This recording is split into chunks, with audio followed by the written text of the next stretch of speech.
आपके साथ मैं हूं अर्पिता आर्या। कोरोना की वजह से आज से हरियाणा और दिल्ली को जोड़ने वाली सभी सीमाएं सील कर दी गई हैं। दिल्ली गुरुग्राम बॉर्डर को भी आज सुबह 10 बजे सील कर दिया जाएगा। कोरोना के बढ़ते मामलों को देखते हुए बॉर्डर को सील करने का फैसला लिया गया। हालांकि गृह मंत्रालय ने प्रधानमंत्री कार्यालय, गृह मंत्रालय, वित्त मंत्रालय, रक्षा मंत्रालय और आपदा प्रबंधन समेत कुछ केंद्रीय एजेंसियों में काम करने वाले कर्मचारियों को छूट दी है।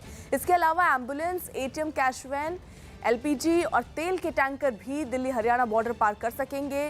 साथ ही खाने पीने का सामान, दवाओं और मेडिकल उपकरणों की सप्लाई करने वाली गाड़ियों को भी रोका नहीं जाएगा। गृह मंत्रालय के निर्देशों के मुताबिक अगर कोई और व्यक्ति बॉर्डर पार करना चाहता है तो उसके पास हरियाणा सरकार या केंद्र सरकार का पास होना जरूरी होगा। लेकिन बॉर्डर पार करने वाले हर शख्स की थर्मल स्क्रीनिंग की जाएगी। इस दौरान पुलिस, मीडिया या फिर डॉक्टरों को राज्य की सीमा पार करने की इजाजत नहीं होगी। कर्नाटक के कलबुर्गी में लॉकडाउन के दौरान बेवजह घरों से बाहर निकले लोगों के खिलाफ पुलिस ने कार्रवाई की। कर्नाटक में कोरोना के 500 से ज्यादा मरीजों के सामने आने के बाद राज्य के हर जिले में सख्ती और बढ़ा दी गई। मगर कुछ लोग लॉकडाउन तोड़ने से बाज नहीं आ रहे। कलबुर्गी में भी ऐसा ही देखने को मिला। वहां के एक इलाके में कई लोग बेवजह सड़कों पर निकले तो पुलिस ने ऐसे लोगों की जमकर खबर ली। इस कार्रवाई के दौरान पुलिस वाले कुछ कार और मोटरसाइकिल सवार लोगों को रोककर उनसे पूछताछ करते दिखे। इस पूछताछ में जो लोग जरूरी सेवाओं से जुड़े थे पुलिस ने उनको जाने दिया, लेकिन जिन लोगों ने बहाने बनाकर बचने की कोशिश की पुलिस वालों ने उनकी पिटाई की। इस कार्रवाई से बचने के लिए कुछ लोग भागने लगे तो पुलिस वाले उन्हें दौड़ाकर पीटते नजर आए। जिस इलाके में पुलिस ने ये कार्रवाई की वहां की ज्यादातर दुकानें बंद दिखी। अमेरिका में कोरोना का कहर जारी है। पिछले 24 घंटे में अमेरिका में कोरोना की वजह से 2000 से ज्यादा लोगों की मौत हुई। गुरुवार को कोरोना वायरस की वजह से 2053 लोगों ने दम तोड़ दिया। इससे पहले बुधवार को कोरोना वायरस की वजह से 2502 और मंगलवार को 2207 लोगों की मौत हो चुकी है। इस जानलेवा वायरस की वजह से अमेरिका में अब तक 62,906 लोग अपनी जान गंवा चुके हैं। राजस्थान के जोधपुर में लॉकडाउन के बावजूद एक फैक्ट्री में लोगों ने इकट्ठा होकर नमाज पढ़ी, जिसके बाद पुलिस की तरफ से लाठीचार्ज किया गया और फैक्ट्री खाली कराई गई। पुलिस के मुताबिक फैक्ट्री में 20 से ज्यादा लोग इकट्ठा थे। वो भी तब जब सरकार बोल बोल कर थक चुकी है कि लॉकडाउन लागू है, लेकिन इसके बावजूद नियमों को ताक पर रखकर जोधपुर की एक फैक्ट्री में 20 से ज्यादा लोगों ने एक साथ नमाज पढ़ी, जिसके बाद उन पर कार्रवाई भी की गई। बाहर खिड़की से सबका वीडियो बनाया गया। नमाज पढ़ रहे एक बच्चे ने तो मुड़कर देख भी लिया कि पुलिस आ चुकी है। पुलिस ने नमाज पूरी होने तक कोई हरकत नहीं की, पर जब लोग फैक्ट्री से बाहर निकले तो उन पर लाठियां बरसाई गईं। पुलिस से बचने के लिए कुछ लोगों ने भागने की भी कोशिश की, जिसके बाद पुलिस ने पूरी फैक्ट्री को घेर लिया। सारे रास्ते बंद कर दिए गए। पुलिस से बचने के लिए कुछ लोगों ने फैक्ट्री की छत से एक मकान में भी घुसने की कोशिश की, लेकिन पुलिस पहले से मुस्तैद थी। चारों तरफ जवान फैल गए। जब कोई चारा नहीं बचा तो सीढ़ियों से ही लोगों को नीचे आना पड़ा, जिसके बाद उन पर कार्रवाई की गई।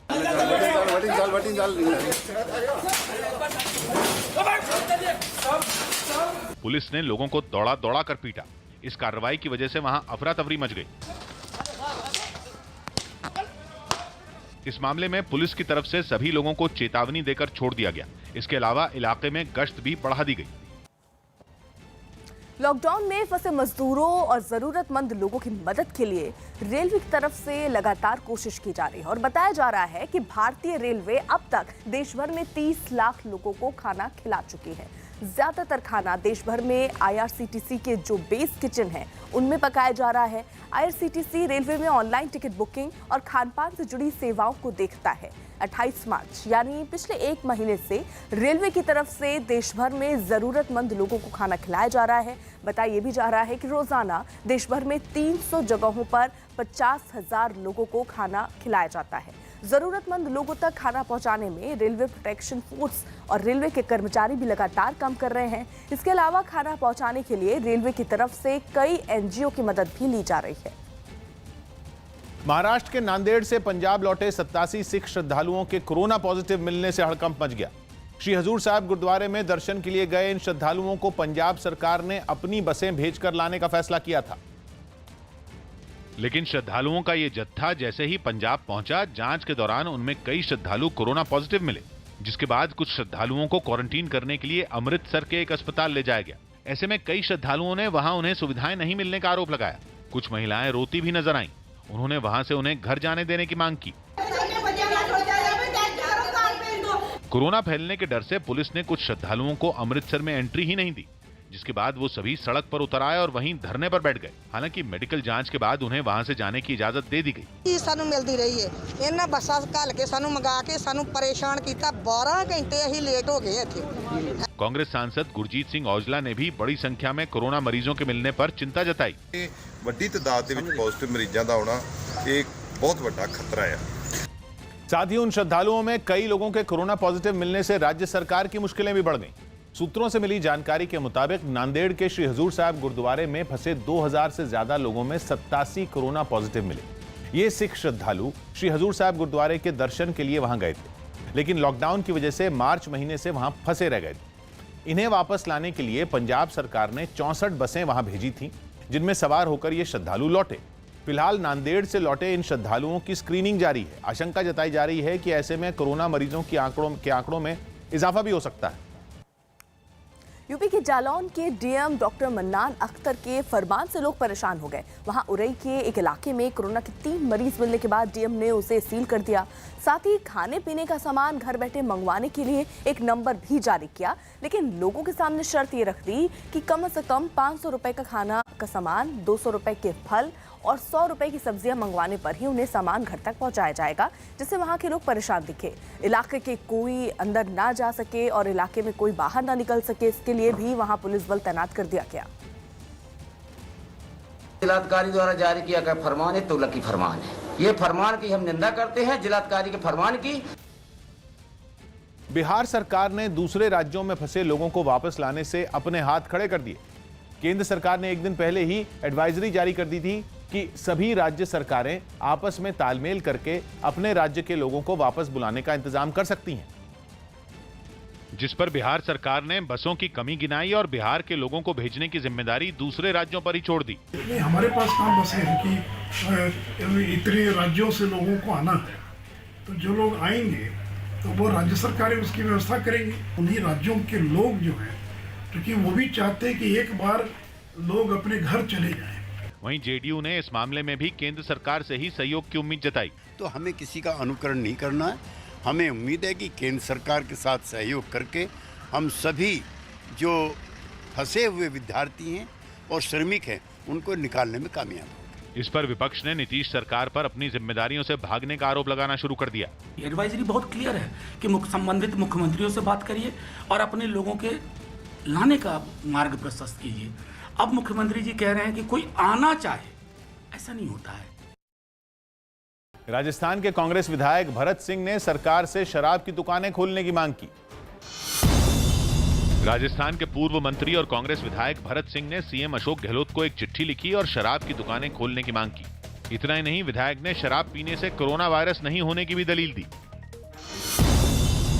बीजेपी नेता राहुल सिन्हा ने पश्चिम बंगाल में लॉकडाउन के नियमों का पालन करवाने के लिए सुरक्षा बल की तैनाती की मांग की।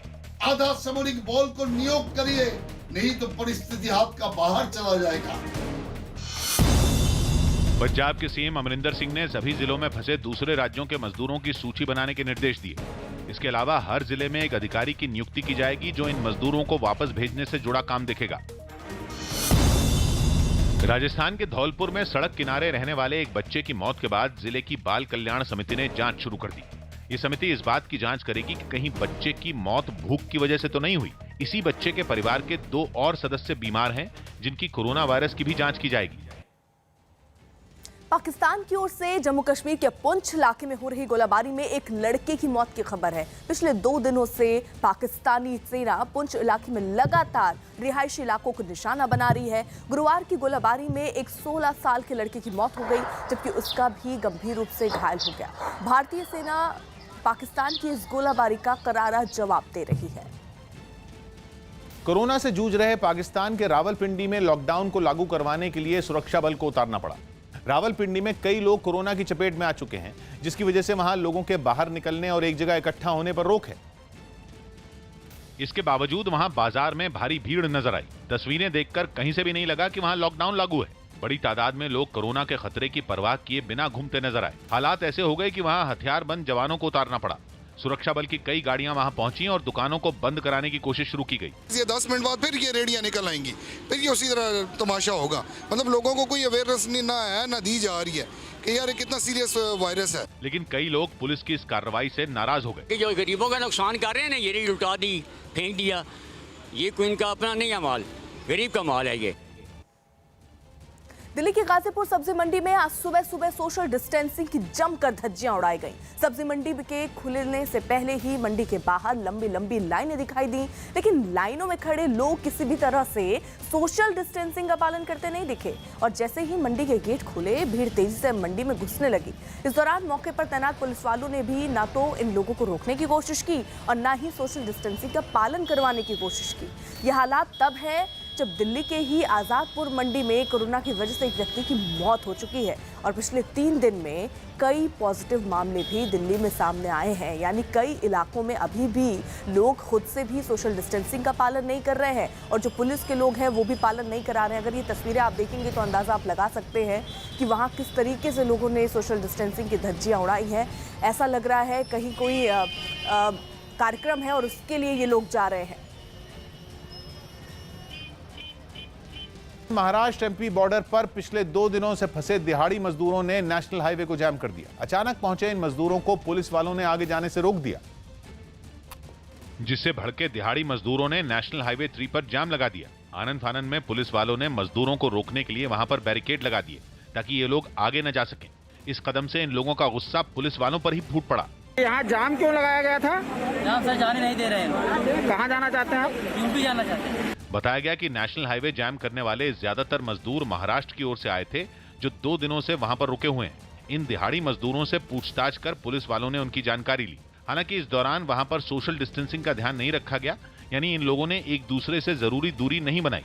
नेशनल हाईवे जाम होने से वहां पर गाड़ियों की लंबी कतार लग गई। कोरोना महामारी में ड्यूटी से बचने के लिए झूठ बोलना दिल्ली पुलिस के 3 पुलिस वालों को महंगा पड़ा है। तीनों जवानों को सस्पेंड कर दिया गया। दरअसल शास्त्री पार्क मेट्रो स्टेशन पर इन तीनों की ड्यूटी थी, लेकिन तीनों जवानों ने बताया था कि थाने के एक सब इंस्पेक्टर के साथ वो ड्यूटी कर चुके हैं, जिनका रिपोर्ट जो है वो कोरोना पॉजिटिव आई है। तीनों जवानों का झूठ बोलने का मकसद था कि उन्हें 14 दिन के लिए क्वारंटीन में भेज दिया जाए, लेकिन अधिकारियों ने तीनों जवानों का रिकॉर्ड चेक कराया तो पता चला कि तीनों सिपाही की ड्यूटी उस सब इंस्पेक्टर के साथ थी ही नहीं और ना ही ये लोग उसके संपर्क में आए थे, जिसके बाद इन तीनों सिपाहियों को सस्पेंड कर दिया गया है। पश्चिम बंगाल के दुर्गापुर में एक गाड़ी को गांव वालों ने जबरन रोककर उसमें रखी शराब को सड़क पर बहा दिया। बताया जा रहा है कि ये गाड़ी सरकारी बिजली विभाग की थी। आरोप है कि गांव वालों ने गाड़ी के ड्राइवर और क्लीनर की पिटाई कर दी, लेकिन मौका मिलते ही दोनों भाग गए। हालांकि गांव वालों ने गाड़ी को अपने कब्जे में ले लिया, जिसमें प्लास्टिक की बोतलों में शराब भरी थी। इसके बाद लोगों का गुस्सा गाड़ी पर फूट पड़ा। नाराज लोग सड़क पर शराब फेंकते नजर आए। एक लड़की गाड़ी पर चढ़ गई और नीचे खड़ी भीड़ की तरफ शराब की बोतलें उछालने लगी। जिनके हाथ बोतल लगती वो ढक्कन खोलकर सड़क पर ही शराब बहाते नजर आए। गाड़ी पर खड़ी लड़की भी ढक्कन खोलकर खास अंदाज में शराब फेंकती दिखी। कुछ ही देर में सड़क पर शराब पानी की तरह बहने लगी। बताया गया कि गाड़ी पर इमरजेंसी ड्यूटी का बोर्ड लगाकर शराब की तस्करी की जा रही थी, जिससे लोगों ने आपा खो दिया। सरकारी गाड़ी करे पुरो ढेके ढुके निये जाच्छिलो। बाद में कुछ लोगों ने पुलिस को फोन कर दिया। मौके पर पहुंची पुलिस ने किसी तरह समझा बुझाकर लोगों को शांत किया। कोरोना संकट के बीच देश में बुनियादी क्षेत्र के 8 प्रमुख उद्योगों का ग्रोथ रेट माइनस में चला गया। ये आंकड़े मार्च महीने के हैं। मार्च में 8 कोर सेक्टर का ग्रोथ रेट -6.5% रिकॉर्ड किया गया। इससे पहले फरवरी महीने में 8 कोर सेक्टर का ग्रोथ रेट 5.5% रहा था। कोरोना के खतरे की वजह से देश भर में लागू लॉकडाउन को इसकी बड़ी वजह माना जा रहा है। आंकड़ों के मुताबिक मार्च महीने में कच्चे तेल का उत्पादन -5.5% रहा और इसके अलावा नेचुरल गैस, सीमेंट, स्टील, बिजली और रिफाइनरी सेक्टर में भी मार्च महीने में उत्पादन कम हुआ है। और इन सभी उद्योगों को कोर सेक्टर इसलिए कहा जाता है क्योंकि इन्हीं से पता चलता है कि देश की आर्थिक सेहत कैसी है। दिल्ली की आजादपुर मंडी में कोरोना के 4 नए मरीज मिलने के बाद सब्जियों की बिक्री पर असर पड़ा। नए केस मिलने के बाद आजादपुर मंडी में कोरोना मरीजों का आंकड़ा 15 हो गया। जिसके बाद प्रशासन ने मंडी में सुरक्षा और कड़ी कर दी और लोगों से भरी रहने वाली आजादपुर मंडी में भीड़ का नामो निशान तक नजर नहीं आया, जिसका सीधा असर सब्जियों की बिक्री पर पड़ा और व्यापारियों की दिक्कत बढ़ गई। आजादपुर मंडी से जुड़े व्यापारियों की परेशानियां लगातार बढ़ती जा रही है। एक तरफ सब्जियां मंडियों तक नहीं आ पा रही हैं, तो दूसरी तरफ जो पीड़ित हैं, कोरोना के जो पॉजिटिव केस हैं, वो लगातार बढ़ते जा रहे हैं। केवल कोरोना के मामले बढ़ने से ही नहीं, बल्कि हरियाणा के बॉर्डर सील होने से भी आजादपुर मंडी के व्यापारी परेशान नजर आए, क्योंकि अब मंडी में कम सब्जियां पहुंच रही हैं। निश्चित तौर पर सोनीपत से जो ग्रीन सब्जियां आती थी, जिसमें लौकी है, तोरी है, भिंडी है, करेला है, उसके आवक पर थोड़ा फर्क पड़ा है। दिल्ली में कोरोना पॉजिटिव मरीजों की संख्या 3,500 के पार पहुंच गई है। राजधानी में पिछले अगर 24 घंटे की बात करें तो 76 नए मामले भी सामने आए हैं, जबकि 3 लोगों की मौत हुई है। हालांकि दिल्ली में ठीक होने वाले कुल मरीजों की संख्या अब 1054 पहुंच चुकी है, 94 पहुंच चुकी है, जो दिल्ली सरकार के लिए थोड़ी राहत की बात है। लेकिन जो संख्या बढ़ रही है वो जरूर देश की सबसे बड़ी निजी कंपनी रिलायंस इंडस्ट्रीज लिमिटेड ने बीते कारोबारी साल की चौथी तिमाही के नतीजे घोषित कर दिए। जनवरी से मार्च 2020 के बीच कंपनी को 6,348 करोड़ रुपए का मुनाफा हुआ, जबकि 2019 के इन 3 महीनों में कंपनी को 10,362 करोड़ रुपए का मुनाफा हुआ था। मार्च 2020 में खत्म हुई तिमाही में कंपनी की आय 1,36,000 करोड़ रुपए रही, क्योंकि पिछले साल के इसी तिमाही में कंपनी की आय 1,38,000 करोड़ रुपए रही। रिलायंस जियो को मार्च 2020 में खत्म हुई तिमाही में 2,331 करोड़ रुपए का मुनाफा हुआ और रिलायंस जियो की आय इस दौरान 14,835 करोड़ रुपए रही। सचिन तेंदुलकर ने ऋषि कपूर को श्रद्धांजलि दी। सचिन तेंदुलकर ने ऋषि कपूर को श्रद्धांजलि देते हुए बताया कि वो उनकी फिल्में देखते हुए बड़े हुए। राजस्थान के कोटा में फंसी ओडिशा की कुछ छात्राओं ने राज्य सरकार से उन्हें घर पहुंचाने में मदद करने की अपील की। I request my government to take some steps or take some measures to make us evacuate from Kota. Uttar Pradesh के बाराबंकी में एक महिला ने एक साथ 5 बच्चों को जन्म दिया। डॉक्टरों ने बताया कि अस्पताल में भर्ती महिला और उसके सभी बच्चे ठीक हैं। 5 बच्चे हुए हैं, जिनमें 2 हैं लड़के, 3 हैं लड़की। सब स्वस्थ हैं? अभी तो सब स्वस्थ हैं। दिल्ली के पास गाजियाबाद में पुलिस ने छापेमारी कर शराब की 98 पेटियों के साथ 6 आरोपियों को गिरफ्तार कर लिया। इन गिरफ्तार आरोपियों में एक पुलिस वाला भी शामिल है। 96 पेटी अवैध शराब की और 36 अन्य बोतलें विभिन्न मात्रा वहां से बरामद की है। छत्तीसगढ़ के जगदलपुर में एक शहीद जवान की पत्नी ने कोरोना वायरस के खिलाफ जारी लड़ाई में 10,000 रुपए की मदद दी। जब शहीद हुए तो क्रियाक्रम के लिए दिया जाता है, तो उसी में से हमें सहायता राशि दिया है।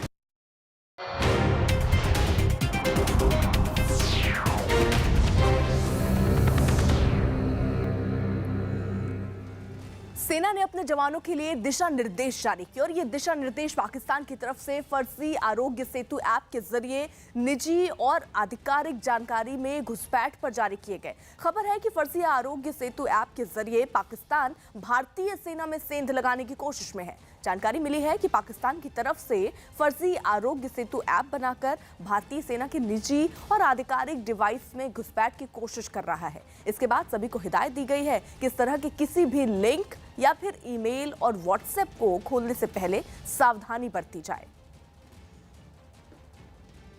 बिहार के मुंगेर में क्वारंटीन सेंटर में रखे गए लोगों को स्वस्थ रखने के लिए योग सिखाया जा रहा है। ये सभी लोग लॉकडाउन के दौरान दूसरे राज्यों से पैदल चलकर मुंगेर पहुंचे थे, जिन्हें एक स्कूल में बनाए गए क्वारंटीन सेंटर में रखकर रोजाना योग सिखाया जाता है, जिसकी एक तस्वीर भी सामने आई। इस तस्वीर में स्कूल की छत पर एक योग गुरु लोगों को योग करवाते दिखाई दिए।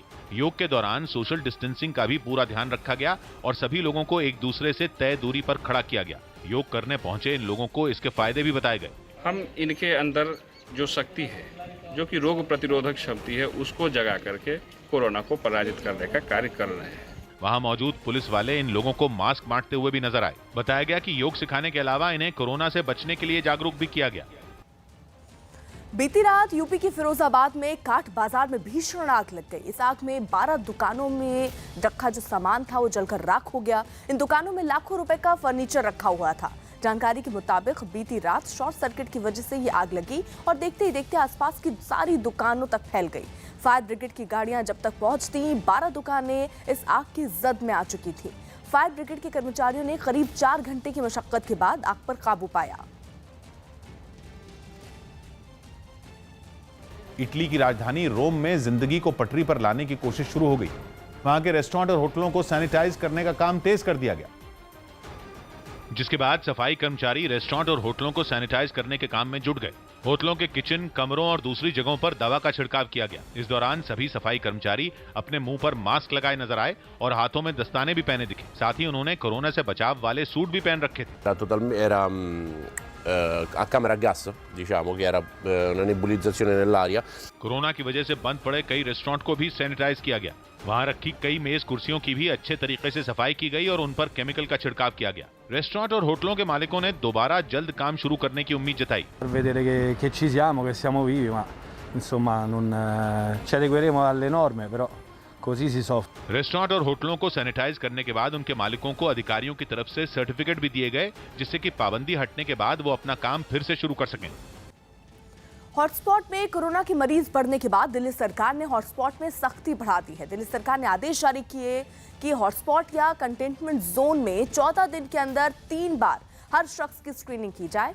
अगर अभी तक किसी कंटेनमेंट जोन में स्क्रीनिंग नहीं हुई है तो अगले 3 दिन के अंदर पहली स्क्रीनिंग की जाए और इसके बाद प्रोटोकॉल के हिसाब से कोरोना टेस्ट किए जाए। अभी तक हॉटस्पॉट या कंटेनमेंट जोन के अंदर हर घर के हिसाब से सर्वे किया जाता है और अगर कोई दिक्कत नजर आती थी तब कार्रवाई भी की जाती थी।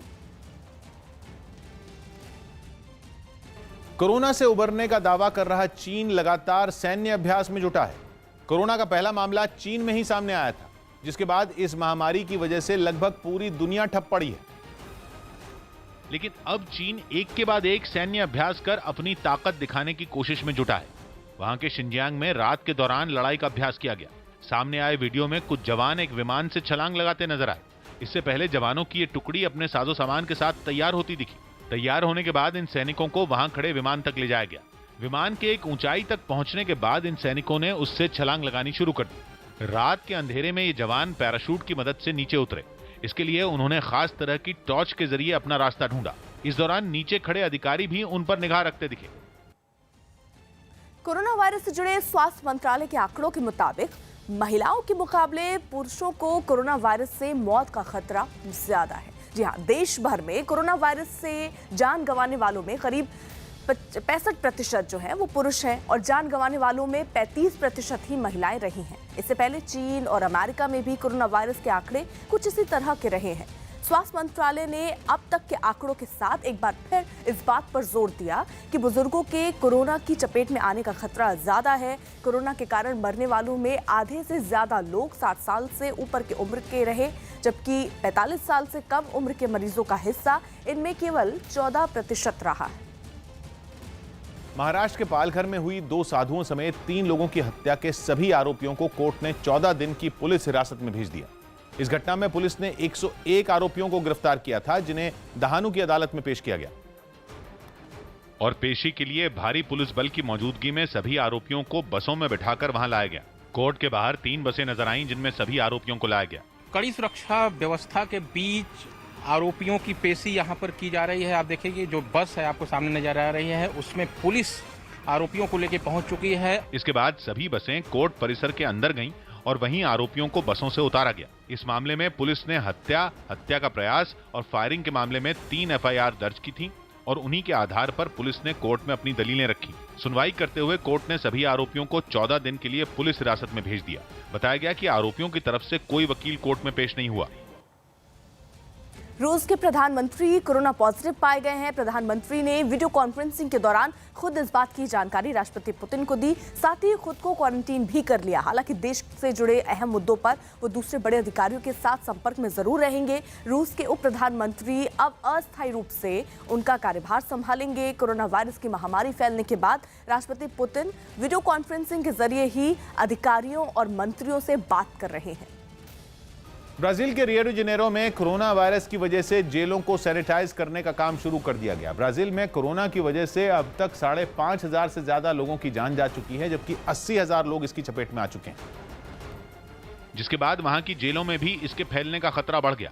खतरे को देखते हुए सेना के जवानों को जेलों को सैनिटाइज करने के काम में लगाया गया। ऐसी ही एक जेल के बाहर कई जवान केमिकल का छिड़काव करते दिखे। इस दौरान उन्होंने अपनी सुरक्षा का भी ख्याल रखा। सभी लोग मास्क, दस्ताने और कोरोना से बचाव वाले सूट पहने दिखे।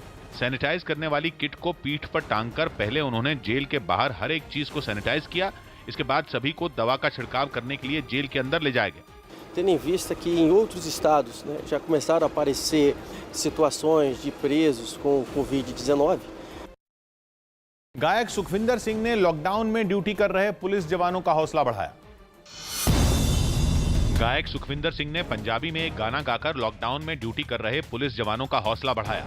अपने इस गीत के जरिए उन्होंने कोरोना वायरस की वजह से जान गंवाने वाले लुधियाना के एसीपी अनिल कोहली को भी श्रद्धांजलि दी।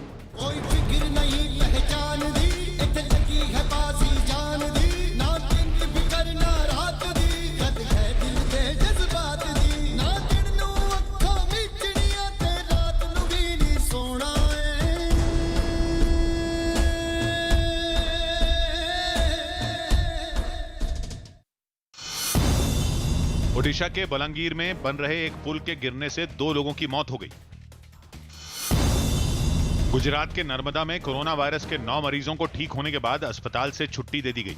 अस्पताल से जाते समय इन्हें मेडिकल स्टाफ ने ताली बजाकर घर भेजा।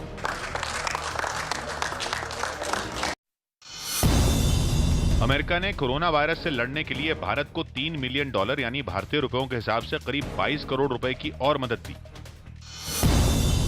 पाकिस्तान क्रिकेट बोर्ड के कानूनी सलाहकार ने शोएब अख्तर को पाकिस्तानी रुपयों के हिसाब से 100 मिलियन यानी भारतीय रुपयों में करीब 4.5 करोड़ रुपए का मानहानि नोटिस भेजा। एक दिन पहले ही शोएब ने पीसीबी पर गंभीर आरोप लगाते हुए उसके कानूनी सलाहकार को नाकारा बताया था। दिल्ली पुलिस ने तबलीगी जमात के प्रमुख मौलाना साद को चौथा नोटिस जारी कर उनसे कोरोना टेस्ट की रिपोर्ट मांगी है। जानकारी के मुताबिक तबलीगी जमात के मुखिया मौलाना साद ने कोरोना टेस्ट की रिपोर्ट अब तक दिल्ली पुलिस को नहीं सौंपी है, जबकि मौलाना साद को सरकारी अस्पताल में कोरोना का टेस्ट करवाने के लिए कहा गया था। खबर है कि कोरोना जांच की रिपोर्ट मिलने के बाद ही पुलिस मौलाना साद से पूछताछ कर सकती है। हालांकि मौलाना साद की तरफ से फिलहाल ये दावा किया गया कि उन्होंने 2 बार कोरोना टेस्ट करवाया और दोनों रिपोर्ट नेगेटिव आई है। मध्य प्रदेश के जबलपुर में लागू लॉकडाउन के बीच एम्बुलेंस के जरिए शराब तस्करी का एक मामला सामने आया। पुलिस ने कार्रवाई करते हुए 3 बोरियों में छिपाकर रखी गई कच्ची शराब बरामद कर ली। और ये शराब एक एम्बुलेंस में रखकर ले जाई जा रही थी ताकि किसी को इस पर शक न हो। पुलिस ने जैसे ही एम्बुलेंस का दरवाजा खोला, उसमें 3 बोरियों में कच्ची शराब रखी हुई दिखाई दी। इतना ही नहीं, इन बोरियों के अलावा एम्बुलेंस में अलग अलग जगहों पर शराब की थैलियां भी रखी नजर आईं। हम लोग तुरंत वहाँ पहुंचे तो गाड़ी लॉक थी। लॉक को किसी तरह से खोला गया, उसमें 3 बोरी कच्ची शराब महुए की जो पन्नी में रहती है वो मिली। एम्बुलेंस से शराब मिलने के बाद पुलिस ने उसके ड्राइवर को गिरफ्तार कर लिया। बताया गया कि पुलिस ने जबलपुर के एक दूसरे इलाके से भी इसी तरह शराब की एक खेप पकड़ी।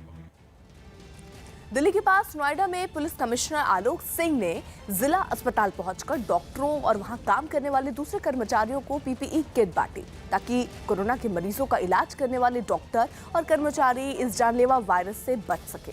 पीपीई किट का इस्तेमाल कोरोना वायरस से बचाव के लिए किया जाता है, जिसमें सूट, दस्ताने, चश्मा और जूते समेत कई दूसरी चीजें शामिल होती हैं। यही वजह है कि नोएडा के पुलिस कमिश्नर आलोक सिंह जिला अस्पताल पहुंचे और फिर मुंह पर मास्क और दस्ताने पहनकर कर्मचारियों को पीपीई किट दी। डॉक्टरों और दूसरे कर्मचारियों को पीपीई किट देने के दौरान वहां कई पुलिस अधिकारी और डॉक्टर मौजूद थे जो कोरोना वायरस से बचने के लिए मुंह पर मास्क लगाए दिखे। यही नहीं, वहां सोशल डिस्टेंसिंग का भी खास ख्याल रखा गया। ये हमारे फ्रंटलाइन कोरोना वॉरियर्स हैं और ये यहाँ पर हॉस्पिटल की जो सैनिटाइजेशन प्रोसेस है उसको सुनिश्चित करते हैं। आज इनको पीपीई सूट्स और वाइजर्स दिए गए हैं और साथ ही ये भी व्यवस्था की जा रही है कि भविष्य में भी लगातार इनके पास इस तरह की सुविधा उपलब्ध रहे। सीरिया के उत्तरी इलाके में हुए एक जोरदार धमाके में 11 बच्चों समेत 40 लोगों की मौत हो गई। ये धमाका एक भीड़ भाड़ वाले इलाके में हुआ, जहां कई गाड़ियां इस धमाके की चपेट में आ गईं। जल्द ही दमकल के कर्मचारी आग बुझाने के लिए पहुंच गए। इसके अलावा एम्बुलेंस की भी कई गाड़ियां वहां नजर आईं, जिनकी मदद से घायलों को तुरंत अस्पताल भेजा गया। इस बीच दमकल के कर्मचारी अपने काम में जुटे रहे। धमाके के काफी देर बाद तक उन गाड़ियों से धुआं उठता दिखाई दिया, जिस पर काबू पाने में कई घंटों का वक्त लगा। आसपास के कई लोग भी आग बुझाने में मदद करते हुए नजर आए। कोरोना से बुरी तरह जूझ रहे अमेरिका में अभी भी हालात सुधरने की कोई उम्मीद नहीं दिख रही। डेली मेल की एक रिपोर्ट के मुताबिक अमेरिका की फेडरल इमरजेंसी मैनेजमेंट एजेंसी ने शवों को रखने के लिए 1 लाख और बैग खरीदने का ऑर्डर दिया।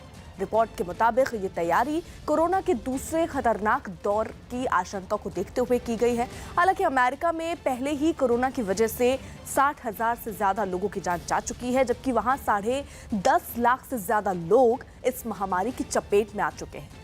अकेले न्यूयॉर्क में ही कोरोना की वजह से 23,000 से ज्यादा मौत हो चुकी है, जबकि वहां 3 लाख से ज्यादा लोग कोरोना पॉजिटिव पाए जा चुके हैं। यानी मरीजों का यह आंकड़ा स्पेन और इटली जैसे देशों से भी ज्यादा है। यही नहीं, वहां सिर्फ एक हफ्ते के अंदर ही करीब 14,000 लोगों की जान जा चुकी है। ऐसे में इस नई खबर ने लोगों का डर और बढ़ा दिया है। देश की राजधानी दिल्ली में एक नाव से कुछ लोगों को राहत सामग्री पहुंचाई गई। यमुना नदी में पानी से घिरी एक जगह पर खेती करने वाले कई मजदूर परिवार के साथ रहते हैं। लॉकडाउन की वजह से बाहर नहीं आ पा रहे इन लोगों तक एक संस्था ने खाना और राहत सामग्री पहुंचाने का बीड़ा उठाया। और राहत सामग्री से भरी एक गाड़ी कच्ची सड़क पर निकल पड़ी। ये गाड़ी वहां रुकी जहां यमुना के किनारे कुछ नावें लगी थी। यहां सेवा भारती के कार्यकर्ता गाड़ी से सामान उतारकर नाव पर रखते नजर आए। एक दूसरी नाव पर संस्था से जुड़े लोग बैठ गए और फिर दोनों नाव एक साथ एक खास टापू के लिए निकल पड़ी। पानी के बीच इस बोट पे हम इसलिए बैठे हैं क्योंकि राहत सामग्री जो है वो यहाँ से दूसरी तरफ जा रही है और दूसरी तरफ जाने के लिए कोई रोड नहीं है, सिर्फ यही एक रास्ता है नाव से होता हुआ। सेवा भारती से जुड़े लोगों का दावा है कि दिल्ली के इस टापू पर रहने वालों का ख्याल जब किसी ने नहीं किया तो उनकी संस्था ने ये काम अपने हाथ में लिया। शुरुआत में यहाँ केवल पका पकाया खाना पहुँचाया जाता रहा, लेकिन बाद में खाने पीने का सामान भी पहुँचाया गया। जिस दिन मोदी जी ने दिए जलाने का आह्वान किया था, भगवान की कृपा से हमने उस दिन इनका चूल्हा जलवा दिया। हमने उस दिन इनको कच्चा राशन दिया। नाव से उतरने के बाद राहत सामग्री लेकर जब टीम आगे बढ़ी तो एक अलग ही दुनिया नजर आई, जहां चूल्हे बुझे दिखे और झोपड़ियों में कई परिवार राहत के सामान का इंतजार करते दिखे। सबसे पहले वहां मौजूद लोगों को मास्क दिया गया और फिर उनके हाथ सैनिटाइज कराए गए। इसके बाद संस्था की तरफ से यहाँ रहने वालों को राहत सामग्री बांटी गई। कभी कभी सूखा राशन दे जाते हैं 8 दिन के लिए, जिससे कि हम सुबह और शाम को अपना भोजन बना सकते हैं घर में, और वैसे दोपहर में रोजाना खाना आते बना बनाई। कोरोना के मरीजों के इलाज में निजी अस्पताल के मनमाना पैसा वसूलने के आरोप पर सुप्रीम कोर्ट ने केंद्र सरकार से जवाब मांगा। सचिन जैन नाम के एक याचिकाकर्ता की अर्जी पर सुनवाई करते हुए दरअसल सुप्रीम कोर्ट ने केंद्र सरकार से पूछा कि क्यों ना निजी अस्पतालों में कोरोना के इलाज के लिए कीमत तय कर दी जाए, क्योंकि अब तक इस जानलेवा बीमारी का कोई इलाज नहीं मिल सका है। याचिकाकर्ता की दलील है कि अस्पतालों में मरीजों की सिर्फ देखभाल की जाती है और उन्हें मामूली दवाएं दी जाती हैं, और इस तरह के इलाज के नाम पर कोरोना के मरीजों से लाखों रुपए वसूल किए जाते हैं। इसलिए याचिकाकर्ता ने कोरोना मरीजों के इलाज की रकम तय करने की अपील की, जिस पर सुप्रीम कोर्ट ने केंद्र सरकार से जवाब तलब किया है। आंध्र प्रदेश के विजयवाड़ा में लोगों को जागरूक करने के लिए पुलिस ने फ्लैग मार्च किया। विजयवाड़ा में कोरोना के मरीजों की संख्या बढ़ने के बाद पुलिस ने सख्ती बढ़ा दी और शहर के कई इलाकों में फ्लैग मार्च किया। फ्लैग मार्च के दौरान जब पुलिस की गाड़ियां सायरन बजाते हुए सड़कों पर निकली तो पूरे इलाके में सन्नाटा पसरा नजर आया, जबकि जगह जगह सुरक्षाकर्मी तैनात दिखाई दिए।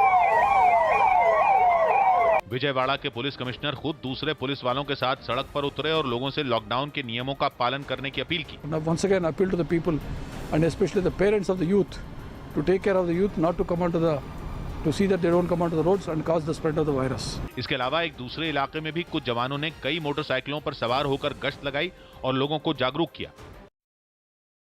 बेलारूस में फंसे भारतीय छात्रों ने सरकार से उन्हें घर वापस लाने की गुहार लगाई।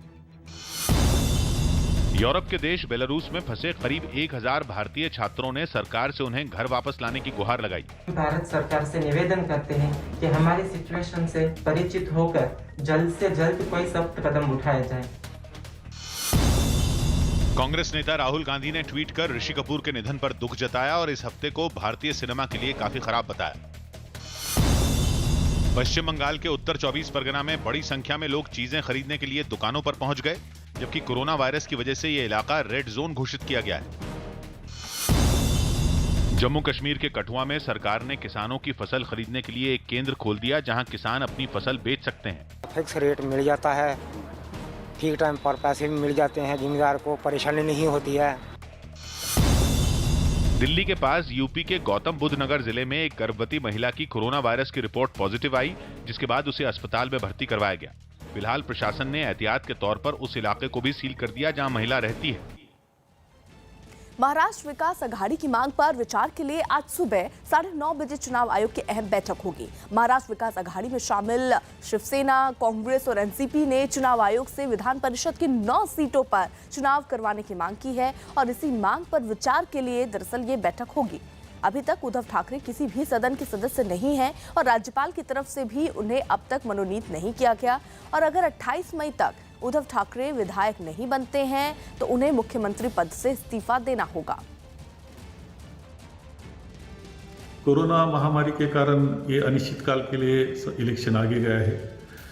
अभी हमारे जो सम्माननीय मुख्यमंत्री जी है उनको दोनों सभागृह के किसी एक का सदस्य बनना जरूरी है। इसलिए हमने चुनाव आयोग को विनती की है कि हमारा जो इलेक्शन आगे गया है वो तुरंत ले और हमारी जो अनिश्चितता हो रही है वो दूर करें। मध्य प्रदेश के जबलपुर में लोगों को जागरूक करने के लिए पुलिस ने नुक्कड़ नाटक का सहारा लिया। शहर के कई इलाकों में कोरोना वायरस से जुड़ी जानकारी देने के लिए पुलिस ने यह पहल की, जिसमें कई कलाकारों ने हिस्सा लिया। एक कलाकार को कोरोना वायरस जैसी वेशभूषा पहनाई गई, जबकि कुछ कलाकार यमराज, डॉक्टर और चित्रगुप्त बने नजर आए। इसके बाद इन लोगों ने बीच सड़क पर गाने और डांस के जरिए लोगों को जागरूक करना शुरू कर दिया।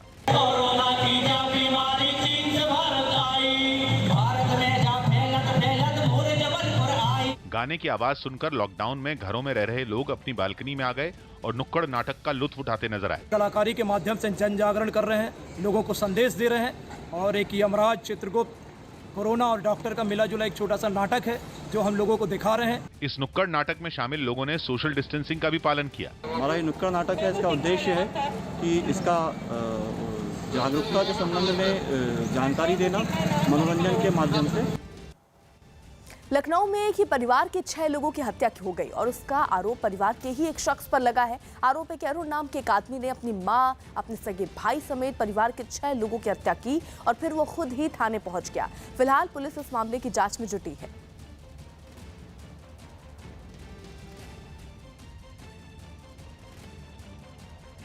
इसने अपने फादर, मदर और परिवार के 4 और सदस्यों को, कुल 6 लोगों को मारा। अपने सगे छोटे भाई, उसकी पत्नी और उसके 2 छोटे बच्चे, इनको मार दिया है। फादर को उन्नाव में मारा, बिल्कुल ये सटा हुआ गाँव है। आप जानते हैं कि उन्नाव के एकदम हम बॉर्डर पर हैं। उनको जहाँ मारा है वो उन्नाव में पड़ता है, बाकी 5 को यहाँ मारा है। दिल्ली की आजादपुर मंडी में कोरोना के बढ़ते खतरे की वजह से वहां ज्यादा सावधानी बरती गई और दिन में 2 बार मंडी को सैनिटाइज किया गया। पहले मंडी में केवल 1 बार केमिकल छिड़का जाता था, लेकिन कोरोना के तेजी से बढ़ते आंकड़ों की वजह से पूरी मंडी को एक दिन में 2 बार सैनिटाइज करने का फैसला लिया गया। आजादपुर मंडी काफी बड़ी है, यही वजह रही कि मंडी को सैनिटाइज करते हुए इस बात का ख्याल रखा गया कि मंडी का कोई कोना छूट न जाए। मंडी के अंदर लगातार सैनिटाइजेशन का काम किया जा रहा है, जो आप देख भी रहे हैं। अभी मंडी में आप घूम के आएंगे, आपने देखा होगा। साथ ही प्रशासन की कोशिश है कि आजादपुर मंडी में कोरोना से बचने के लिए सरकार ने जो भी एडवाइजरी जारी की है उसका सख्ती से पालन किया जाए, क्योंकि कुछ ही दिनों में वहां कोरोना के चपेट में आने वाले मरीजों की संख्या तेजी से बढ़ी है। हालांकि प्रशासन के मुताबिक आजादपुर मंडी से जुड़े जो 4 नए मामले सामने आए हैं उनका मंडी से सीधा संबंध नहीं था, लेकिन एहतियात के तौर पर मंडी की 13 दुकानें सील कर दी गई और 42 लोगों को मंडी में ही क्वारंटीन कर दिया गया। इसके अलावा 10 दुकानों में लोगों को अलग से क्वारंटीन किया गया। इस मंडी में करीब 1400 थोक व्यापारियों की दुकानें हैं, इसलिए प्रशासन की पूरी कोशिश है जो लोग दुकान में काम करते हैं वो सोशल डिस्टेंसिंग का पालन करें। साथ ही इन लोगों को मास्क और दस्ताने भी बांटे जा रहे हैं। मध्य प्रदेश के भोपाल में लॉकडाउन के बीच ड्यूटी करने वाले पुलिस अधिकारियों और क्वारंटीन में परिवार से दूर रहने वालों के लिए एक खास ऑर्केस्ट्रा का आयोजन किया गया। मध्य प्रदेश के जनसंपर्क विभाग ने यह खास आयोजन किया ताकि कोरोना के खौफ के माहौल में लोगों के चेहरों पर कुछ पल के लिए मुस्कुराहट आ जाए। इस दौरान पुलिस अधिकारी और क्वारंटीन किए गए लोग सोशल डिस्टेंसिंग का पालन करते हुए जमकर डांस करते नजर आए।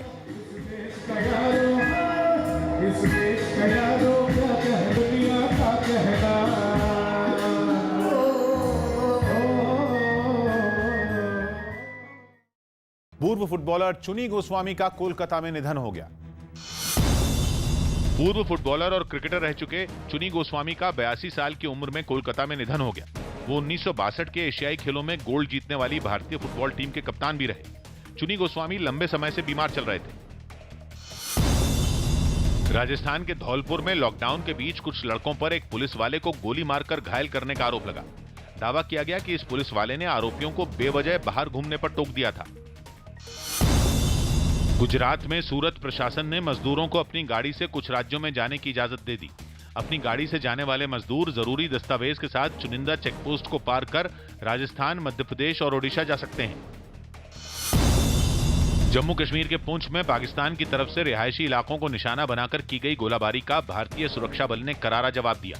जवाबी कार्रवाई में सेना ने पाकिस्तान की 3 चौकियों को तबाह कर दिया। इसमें पाकिस्तान के 3 जवान भी मारे गए, जबकि 10 से ज्यादा जवानों के घायल होने की खबर है।